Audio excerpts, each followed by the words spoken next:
Hi everybody. Today we're going to make honey date bars. I entered these in the Georgia Beekeepers Association Fall Show, which is the state bee show for honey. They won Best Honey Cookie in the show, blue ribbon. It was great.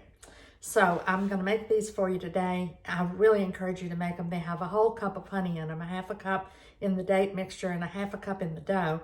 And they smell and taste like baklava without all the butter. So they're really, really delicious, and I encourage you to make them. They're show-stopping winners. I bought already cut up dates at the farmer's market, and we need half a pound, so that's 8 ounces, which is what the scale says. And we're going to need 1/4 a cup of water and a half a cup of honey to add to that. So it's starting to bubble, which is going to help cook off the liquid and thicken it. It's way too thin right now, so I'm going to let it cook down.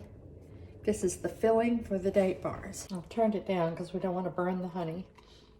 It smells so good. Oh, I wish you could smell it. Meanwhile, I have greased an 8-inch pan, which is what they're going to go in. There's our half a cup of honey. So in this mixing bowl, we're putting 1 cup of oatmeal, 1 cup of all-purpose flour, 1/4 a teaspoon of salt, 1/2 a teaspoon of cinnamon.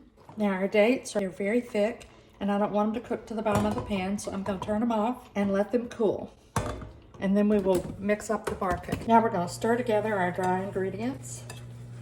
And next we're going to stir in the honey, a half a cup of honey. So 1/2 cup of honey and a 1/2 cup of melted butter. If all you have is unsalted butter, you can certainly use it, and just where the amount of salt that's in this is 1/4 of a teaspoon, you might make it a heaping 1/4 of a teaspoon. So now we're going to stir these things together because this is our dough that goes on either side of the date filling.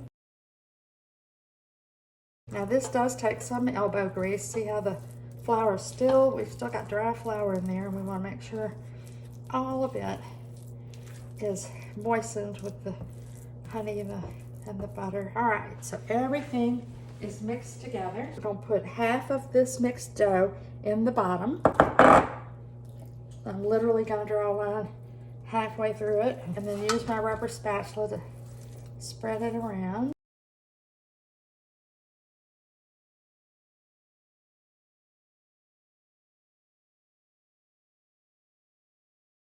Okay, that seems pretty sufficiently spread around to me. And so now we're going to put every bit of this date mixture on top of this. I've found that it's easier to do by doing it in spoonfuls.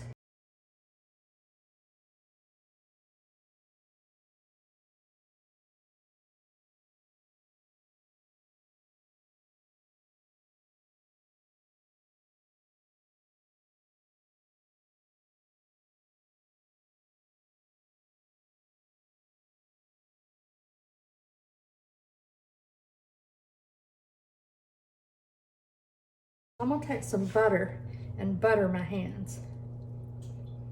And this way I can work on this, on spreading this out with my hands, and they aren't going to stick to the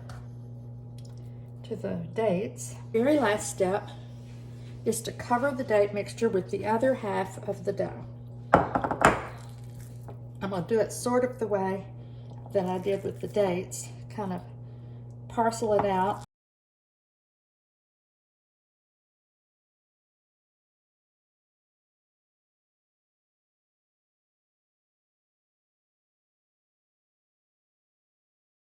And use my hands. It says in the recipe to use a knife. I don't think that works as well. Every time I've done it, except for the first time when I did use the knife, I've used my hands. You have a lot more power and control with your hands. Okay, isn't that pretty? I would say that's ready to go into the oven. So now, these go into the oven at 325 for 30 minutes. Okay, it's out of the oven, and I need to cut it into little squares, which I'm going to do. And then I have to give a talk about cooking with honey, and I'm going to take this as a sample of something absolutely delicious that's prize winning and can be cooked with honey. I hope you'll try it. It's a lot of fun and delicious. An easy way to cut these is to use a bench knife. I don't know if you have one. If you don't have one, of course you can cut them with a knife. I love a bench knife. I use it for bread baking all the time.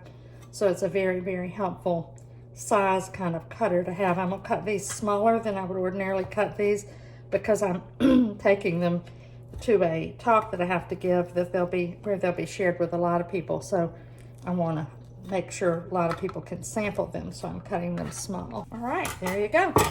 Now I'm gonna taste one. All right, everybody, here we go. This is what they look like. This is a corner, so it's not as pretty as the rest of them, but look at there. It's just so nice, nice slice of date filling, and we're gonna try it out. Here we go.